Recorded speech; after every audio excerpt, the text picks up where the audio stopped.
우리의 영적 전쟁에 우리를 그냥 버려두지 아니하시고 우리 위에 친히 십자가 지시고 부활하신 주님, 우리에게 성령을 보내주셔서 예수 그리스도의 구속의 사역이 얼마나 우리를 사랑하신 일인지, 우리 가정을 다시 세우고 이 나라 민족을 세우고 이 땅에 하나님 나라 세우려는 하나님의 거룩한 뜻을 오늘도 깨닫고 이 아침에 나왔습니다. 우리를 위협하는 악한 마귀 원수 사탄들의 세력이 아무리 강해도 예수 그리스도 안에 나타난 하나님의 사랑을 이길 수 없음을 믿고 주님 앞에 나왔습니다. 주님, 이 온 땅이 저 북한 땅까지 성령의 충만함이, 생명의 충만함이, 예수 그리스도의 복음이 널리 증거되기를 원합니다. 우리가 주님 앞에 섰을 때 착하고 충성된 종이라는 하나님의 영적 군사로서 칭찬받고 상급받기를 원합니다. 오늘도 오직 예수만을 위하여 저의 삶을 주님께 드리기를 원하오니 저의 온 심령을 주님 받아주시기를 원합니다. 이 새벽 시간에 연약하지만 주님 앞에 찬양했습니다. 저의 찬양도 받아주시옵소서. 저의 가정을 위해 기도하오니 저희 가정을 온전히 세워주시기를 원합니다. 이 몸된 교회를 위해 기도하오니 주님, 이 교회가 모든 성도를 한 사람 한 사람 한 영혼이 예수의 생명으로 성령으로 충만해서 하나님 나라 만들어가는 참으로 아름다운 주의 나라 되도록 축복하여 주시옵소서. 이 나라의 민족을 위해서 기도합니다. 전쟁이 일어난 지 73주년, 전쟁이 종전된 지 70년이 되는 해입니다. 주님, 저희들에게 다시는 이런 동족 상잔의 비참한 비극이 일어나지 않게 도와주시고 이 땅에 진정한 평화가 임할 수 있도록 주님 함께하여 주시옵소서. 오늘도 사무엘하를 통해서 이 전쟁 속에서 하나님의 뜻이 무엇인지를 깨닫기를 원합니다. 얼마나 하나님의 생명을 사랑하시는지, 하나님의 뜻이 무엇인지를 밝히 깨닫는 지혜로운 저희들 되게 하여 주시옵소서. 예수님의 이름으로 기도하옵나이다. 아멘. 오늘은 사무엘하 18장의 말씀이 되겠습니다. 18장 1절에서 18절까지 말씀입니다.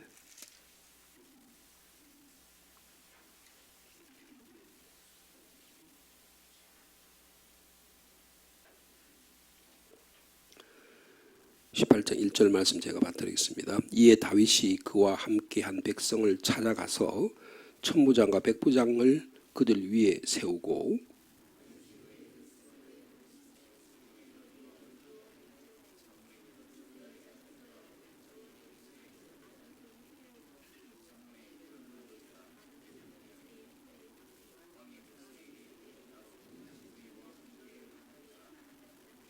백성들이 이르되 왕은 나가지 마소서. 우리가 도망할지라도 그들은 우리에게 마음을 쓰지 아니할 터이요 우리가 절반이나 죽을지라도 우리에게 마음을 쓰지 아니할 터이라. 왕은 우리 10,000명보다 중하시오니 왕은 성읍에 계시다가 우리를 도우심이 좋으니이다 하니라.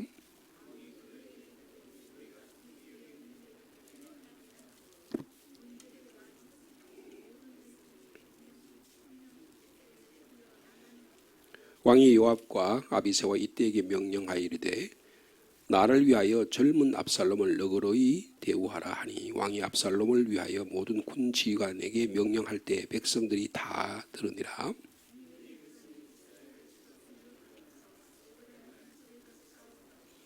거기서 이스라엘 백성이 다윗의 부하들에게 패하매 그날 그곳에서 전사자가 많아 20,000명에 이르렀고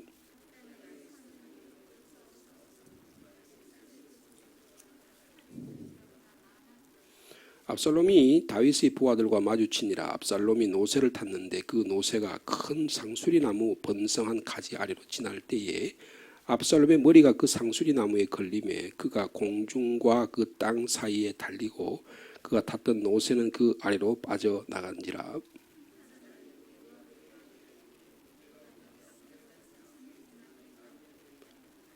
요압이 그 알린 사람에게 이르되 내가 보고 어찌하여 당장에 쳐서 땅에 떨어뜨리지 아니하였느냐. 내가 내게 은 10개와 띠 하나를 주었으니라 하는지라.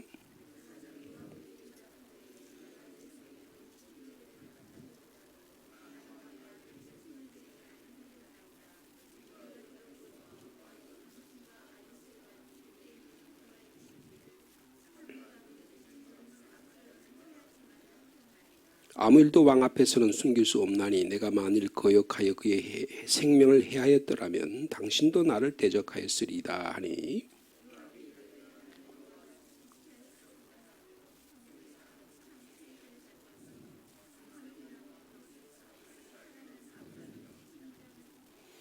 요압의 무기를 든 청년 10명이 압살롬을 에워싸고 쳐 죽이니라.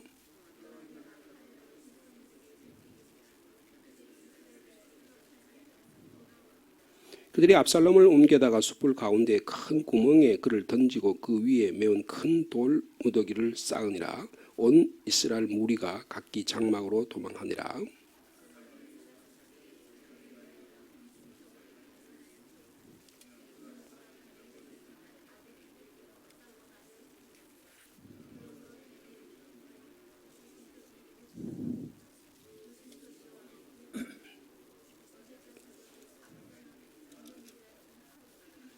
예, 전쟁 준비하고 전쟁 상황을 이렇게 소개하는 장면입니다.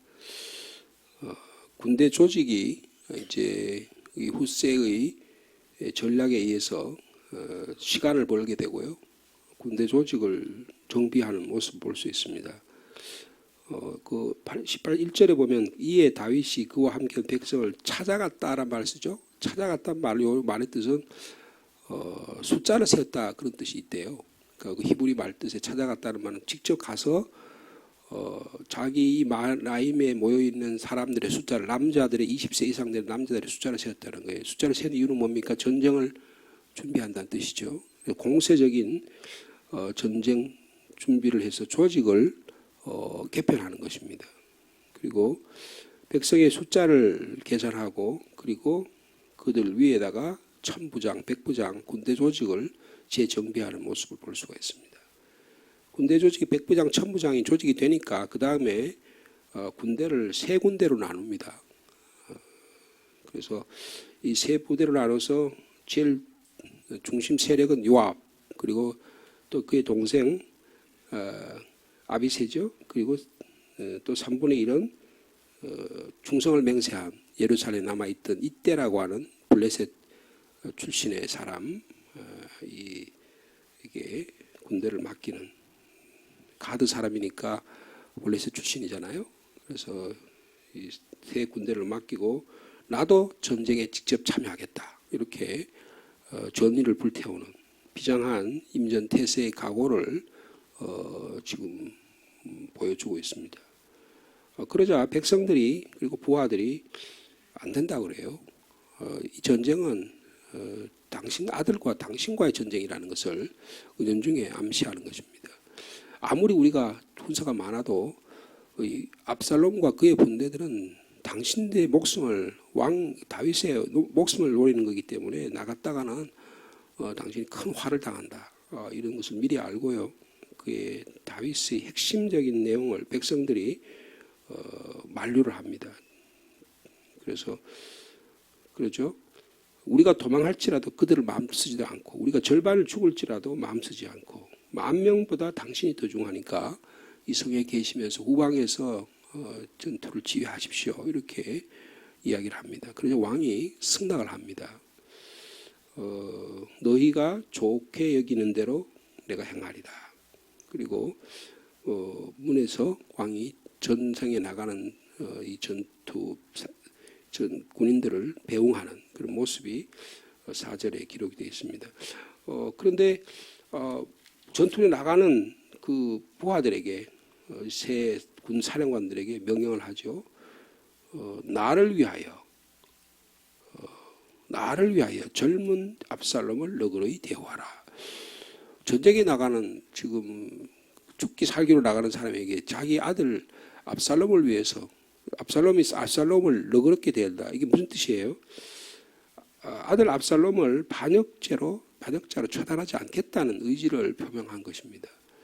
지금 자기 목숨이 지난밤만 해도 척 간도에 놓여 있어서 죽을 위기에 있었는데 이제 겨우 안정이 돼서 그런데 이제 전쟁에 나가서 저걸 찌르라고 해도 안 될 터인데 이 젊은 압살롬을 너그럽게 대우하라 이렇게 이야기하는 살려두라는 것이죠. 근데 그 재미있는 표현이 뭐냐면 나를 위하여 압살롬을 너그러이 대우하라 그랬어요. 여기 나를 위하는 건 그 누구를 위하는 건 자기를 위해서 다윗 자신을 위해서 이 일을 해달라는 거예요. 아들에게 쫓기는 형편에서 이제는 이제 나이가 들어서 전쟁에 나갈 수도 없는 그런 형편에서 압살롬이 지금 어떤 인간입니까? 자기 큰아들 암논을 아주 계획적으로 살인했죠. 그리고 몇 년 동안이나 아버지를 죽이기 위해서 반란을 꿈꾸고 그렇게 군사를 일으키고 홍보 전략을 내세우고 그리고 또 전쟁에서 예루살렘에 입성해서는 자기의 아버지의 후궁들을 모욕을 주고 성폭행을 했던, 그래서 자기의 왕됨을 온천하에 드러냈던 그런 자에게 자비와 동정을 베풀어 달라는 것입니다. 너그럽게 대해달라는 거죠. 그런데 거기 재미있는 표현이 있어요. 이렇게 말할 때에 백성들이 다 들었다 그렇게 말합니다. 의도적으로 이야기한 것 같아요. 다윗이요.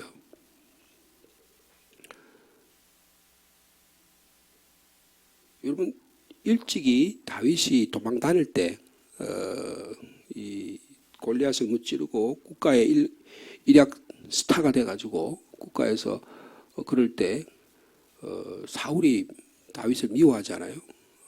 나는 천천히고 다윗은 만만이라 그러면 다윗이 얻을 게 뭐밖에 왕밖에 나라를 얻으려는 것밖에 뭐가 되냐. 그래서 이제 시기가 나고 그래서 사울이 다윗을 죽이려고 그러잖아요. 근데 죽일 기회가 성경에만 봐도 두 차례 있잖아요. 근데 어떻게 합니까?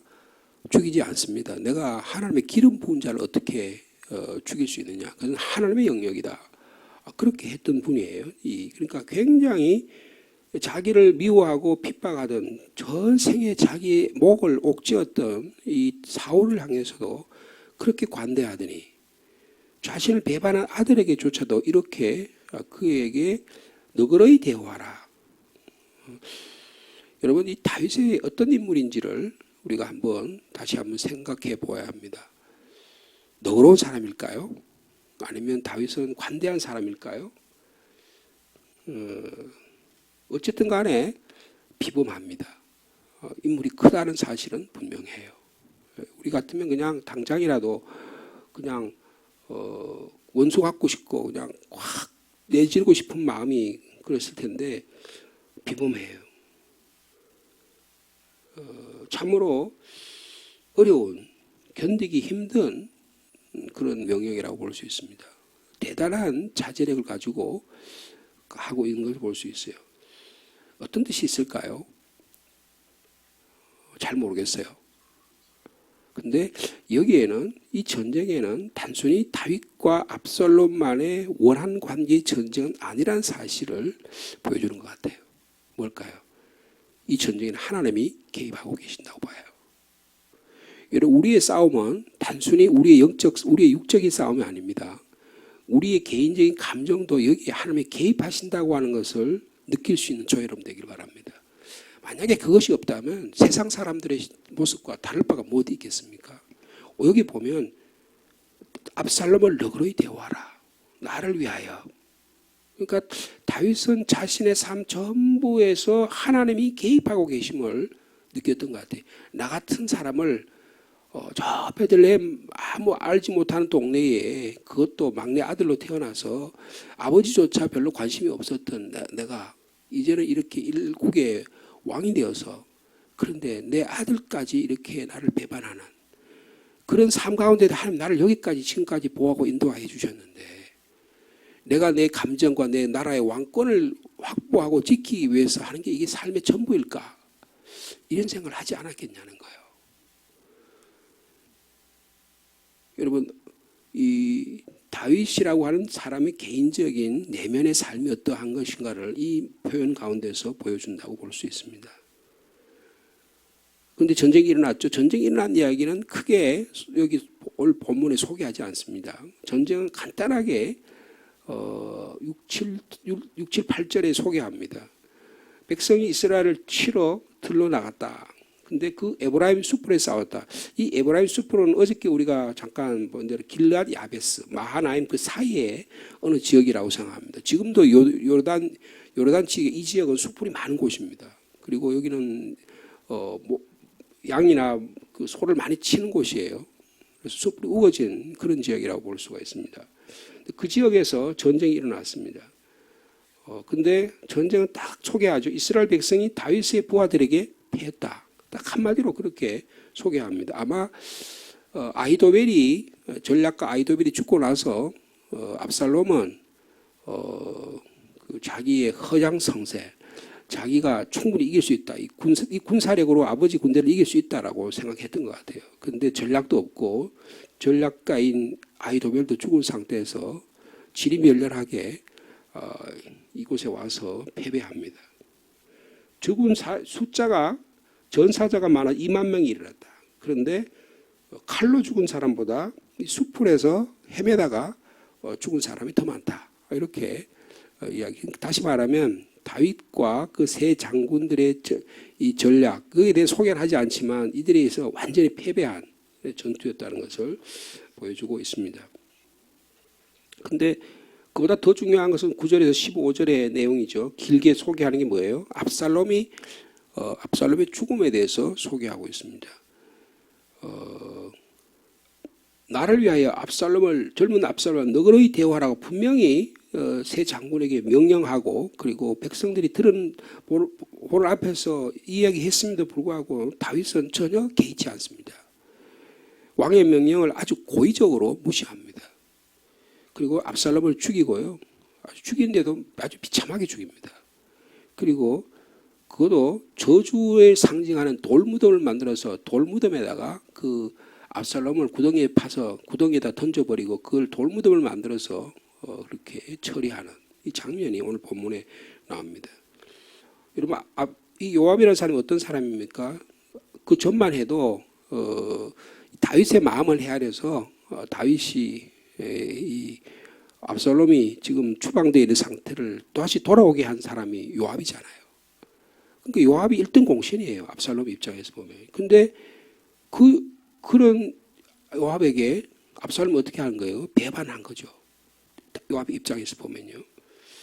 예전에 그렇게 왕자의 복위 운동에 앞장섰었는데 지금은 이렇게 저주하듯 잔인하게, 그것도 다윗 왕의 명령에도 불구하고 이렇게 무시하고 이런 일을 하는 이 모습을 볼 수가 있습니다. 그 아름답던 머리털, 여기 재미있는 표현이 압살롬의 머리가 상수리 나무에 걸렸다 그랬어요. 여러분, 압살롬의 머리는 뭘 상징해요? 그의 인격, 그의 외모, 그의 사람됨, 그의 모든 것이 머리카락에 달려 있어요. 그래서 머리카락을 연말에 재봤더니 2점 몇 킬로가 됐다. 그런 이야기까지 있었잖아요.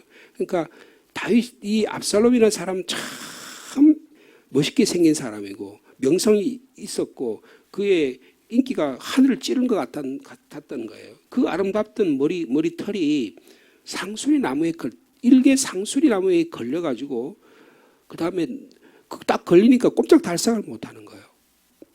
그러니까 그리고 타고 있던 노새는 빠져나가 버리고 공중에 매달려 있어서 지금 어쩔 줄 몰라 하는 이런 머리에 걸려있는 꼼짝달싹 못하는 그런 상황을 여기에 소개하고 있습니다. 그 아름다움과 정력의 상징이 이제는 무기력과 무방비의 상황으로 전락되고 말았다.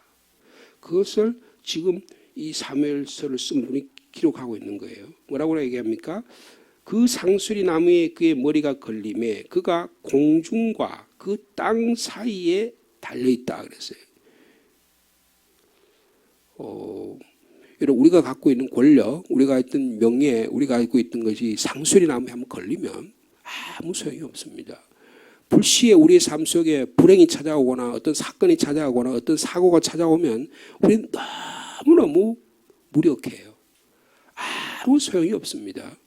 인간적인 방법으로 여러 가지 노력을 하려고 하고 하지만 이게 어떤 의미에서는 사이에 걸려서 꼼짝달싹하지 못하는 그런 모습을 보여주고 있는 것입니다. 그 아름답던 머리가 죽음을 불러올 줄이야.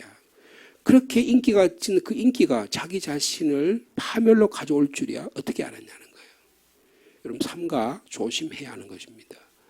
우리가 힘이 있고 권력이 있고 명예가 있고 내가 이름이 존귀하게 여겨질 때 더 겸손하고 이것이 하나님의 나라를 위해서 어떤 의미에서는 섬김을 위해서 우리에게 주신 건강 물질이라고 하는 사실을 기억할 필요가 있는 것입니다.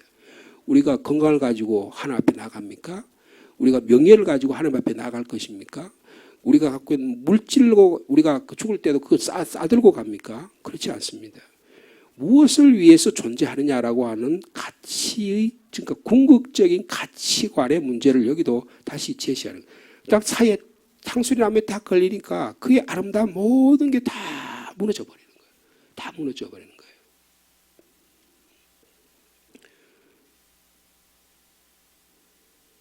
여러분 요압이 여기 등장합니다. 요압은 분노의 사람으로 등장해요. 지금 상수리 나무에 달려있는 압살롬의 심장을 그 부하로부터 들어요. 지금 압살롬이 저기에 걸려있어. 너 왜 그거 죽이지 않았느냐. 내가 죽였다면 너에게 상금을 내렸을 텐데 왜 그렇게 어리석은 행동을 했냐고 하니까 왕께서 분부하지 않았냐고. 내가 만약에 죽였다면 왕이 나를 처분하는 게 아니고 당신 대장군이신 요압 장군이 나를 처단하지 않았겠냐고. 내가 어떻게 그 일을 하겠냐고. 그러니까 아무 상관없이 나는 그렇게 하지 않겠다면서 달려가서 직접 칼을 3개 가져갔다 그랬죠. 단창을 들고 갔어요. 간창을 가지고 사건 현장에 들어갑니다. 여러분 그 장면을 한번 상상해 보기 바랍니다. 그 아름답던 젊은이가 그때 나이가 사람 한 30살 정도 됐을 거예요. 아주 혈기방랑하고 그냥 그 권력 몇만 명이나 되는 군사를 거느리고 그냥 그 힘을 과시하고 권력을 과시하고 일개 그래도 예루살렘에서 군사를 거느리고 막 찬란한 옷을 입고 군사 그 갑옷을 입고 왔을 터인데 그가 거기에 덜렁덜렁 매여 있는 거예요. 그 장면에 다가가서 요압이라고 하는 사람이 훨씬 나이가 많을 거 아니에요. 근데 그의 심장에다가 비수를 꽂습니다. 그것도 한 번 찌르는 게 아니에요. 3번이나 찔러대는 거예요. 그러면 그랬을 때 그 심장에서 피가 흘러 넘치지 않겠습니까? 근데 그것으로 그치지 않습니다. 부하들이 10명이 와서 둘러싸서 그를 무참하게 처단합니다.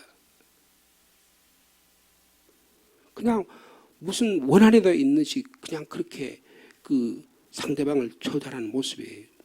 지체하지 않습니다. 아주 신속하게 행동합니다. 처참하게 죽인 뒤에는 시체를 구덩이에 던져 넣습니다. 그리고 시체 위에 돌을 던져서 돌무더기를 쌓았다. 그렇게 말씀하고 있습니다. 여러분 요압이라고 하는 사람의 모습을 볼 수 있어요. 아주 잔인한 군인입니다. 압살롬의 이게 압살롬이라는 사람은 다 요압에게 있어서는 반란자에 불과한 거예요. 전적으로 다윗에게 충성하는 사람입니다.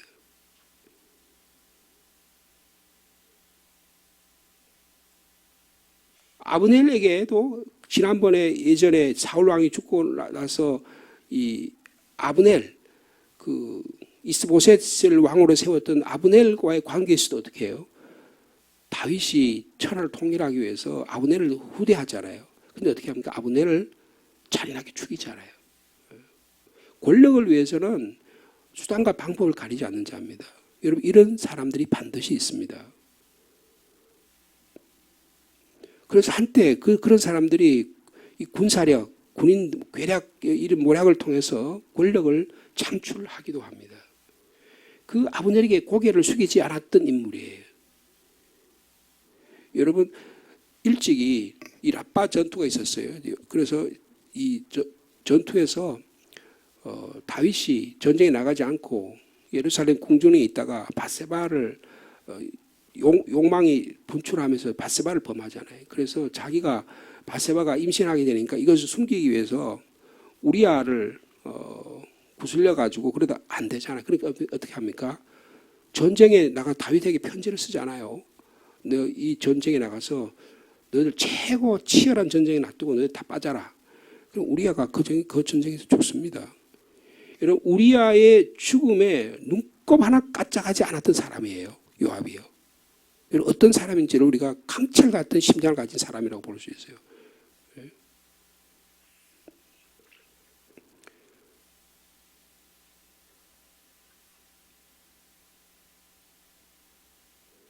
다윗이 말이에요.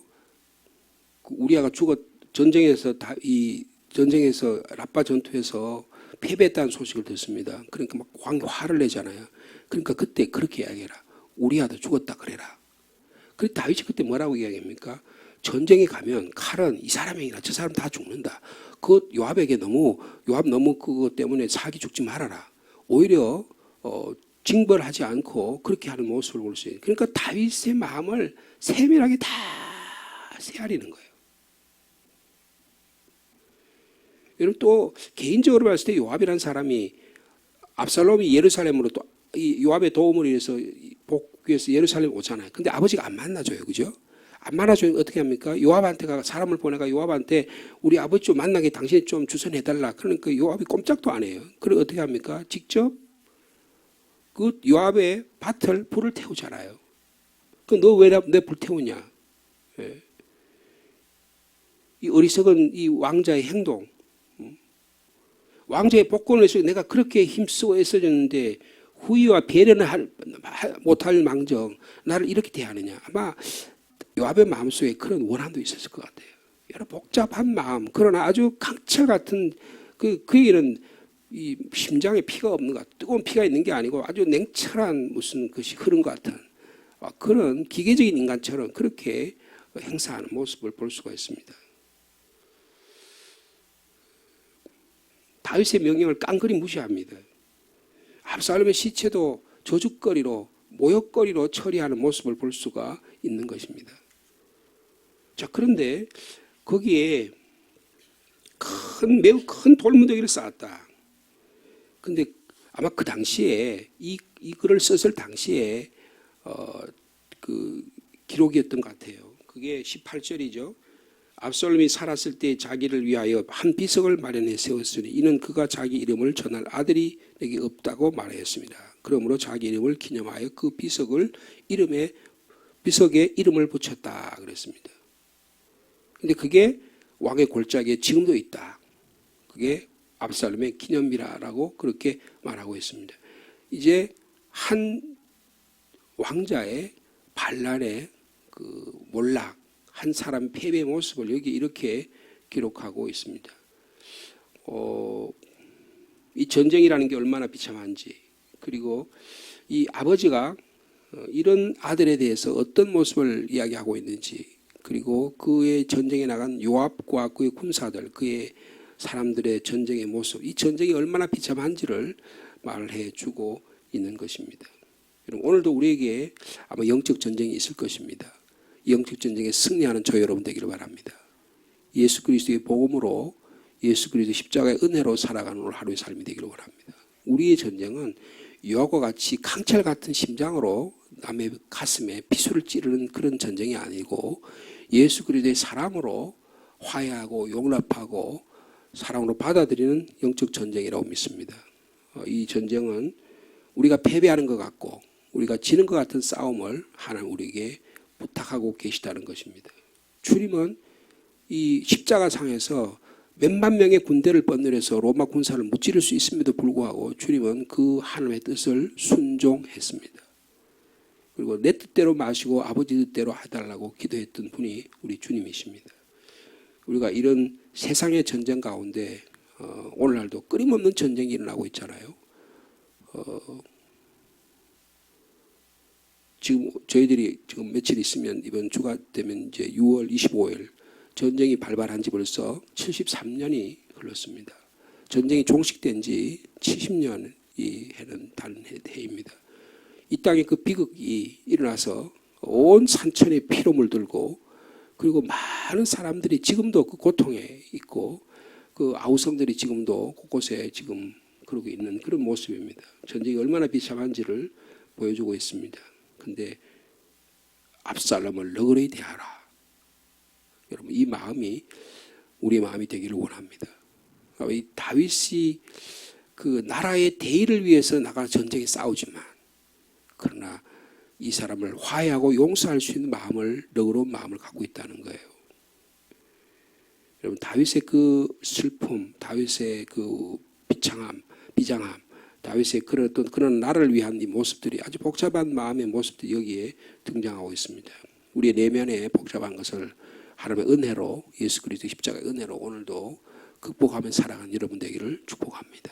하나님 아버지, 아버지와 아들의 전쟁의 모습을 보았습니다. 참으로 아들은 망난입니다. 권력을 위해서는 수단과 방법을 가리지 않는 자입니다. 그러나 아버지는 아들을 너그러이 대우하라고 말합니다. 주님, 우리의 내면의 삶이 예수 믿는다는 것이 도대체 무엇인지, 우리가 가정을 이루고 살고 하나님의 교회를 위해 산다는 게 무엇인지, 우리의 궁극적 가치관이 무엇인지를 이 시간 생각해 보기를 원합니다. 하나님 나라 이루기 위해서 우리를 불러주셨습니다. 예수 그리스도의 생명을 전하라고 우리에게 불러주셨습니다. 그러나 신앙생활 하면서 어느덧 내 자신이 무엇을 먹을까 무엇을 마실까 내 체면을 세우고 나의 인기를 관리하고 나의 명예를 관리하고 내 자신의 세력을 더 키우기 위한 수단과 방법으로 하나님을 이용하지는 않았는지, 주님의 몸된 교회를 이용하지는 않았는지 다시 한번 생각해 봅니다. 주님, 우리의 몸도 인격도 삶도 오직 주님만을 위해 살아가기를 원합니다. 주님, 우리의 신앙을 바로 세워 주시옵소서. 요압이라는 사람, 철두철미하게 군인입니다. 자기의 군주인 다윗을 위해서 충성을 다합니다. 그러나 그는 피도 없는 것 같습니다. 눈물도 없는 것 같습니다. 하나님 아버지, 저에게는 눈물이 있게 하시고 사랑이 있게 하시고 용서가 있게 하시고 위로가 있게 하시고 감사가 있게 하시고 성령의 열매가 맺어지게 하여 주옵소서. 육의 것들은 철저하게 자기중심적입니다. 그러나 성령의 열매는 하나님의 나라 만들기 위해서 하나님께서 우리에게 자라게 하신 일들입니다. 주님, 성령의 충만함이 저에게 임하게 도와주시고 오늘도 어떤 하나님의 일들을 감당해야 될지 우리의 영적 싸움에 주님 함께하여 주옵소서. 육의 전쟁의 결과는 사망이라고 말씀했지만 영의 결과는 생명과 평안이라고 말씀해 주셨습니다. 주님, 우리에게 생명 쌓아가는 저희들이 되게 하여 주옵소서. 평안과 평화를 쌓아가는 저희들이 되게 하여 주옵소서. 우리 안에 주님께서 예수 그리스도께서 오셔서 화해자라 오셔서 나의 죄와 사망의 문제를 해결해 주신 주님, 우리 가정에 찾아와서 주 예수를 믿으라 그리하면 너와 내 집이 구원을 얻으리라고 약속해 주신 주님, 이 상주 땅에 123년 전에 교회를 세우셔서 이 땅 생명의 평안을 허락하신 주님, 이 귀한 사역을 저에게 맡겨주셨사오니 이 일 능히 감당할 수 있는 성령의 충만함을 저에게 덧입혀 주시옵소서. 하나님의 말씀의 권세를 저에게 허락해 주시고 주님, 성령의 검으로 이 영적 전쟁에 패배하지 않도록 저희들을 함께해 주시기를 원합니다. 주님, 이제 오늘로 해서 낮이 최대한으로 길어지고 이제 밤이 점점 밤과 낮의 기후가 낮이 같은 날이지만 이제 밤이 더 길어지는 시간, 저희들이 또 교회가 하나님의 교회가 복음을 전하고 선교의 활동을 하고 여름 성경학교가 진행되고 활발하게 움직이는 이런 시절입니다. 주님, 성령의 충만함을 저에게 덧입혀 주시고 이를 잘 감당할 수 있도록 교회 학교를 비롯해서 모든 기관들이 하나님 함께하는 시간들이 되게 하여 주옵소서.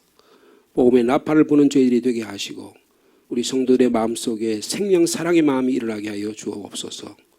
마귀 사탄은 우리라면 그런 마음을 없애기 위해서 세상의 문화, 세상의 것들로 꽉 채워서 무엇을 먹을까 무엇을 마실까를 염려하게 만들지만 우리는 그 가운데도 생명 사랑의 마음이 있어서 하나님의 나라 세우기를 원합니다. 이를 잘 감당하는 저희들이 되게 하여 주시옵소서. 우리 가운데 연약한 지체들 참 많이 있습니다. 좀 이 시간도 찾아가 주셔서 한 사람 한 사람 머리부터 발끝까지 고쳐주시기를 원합니다. 치료하여 주시옵소서. 마음이 상심한 자 있습니까? 예수 그리스도의 마음으로 회복시켜 주시옵소서.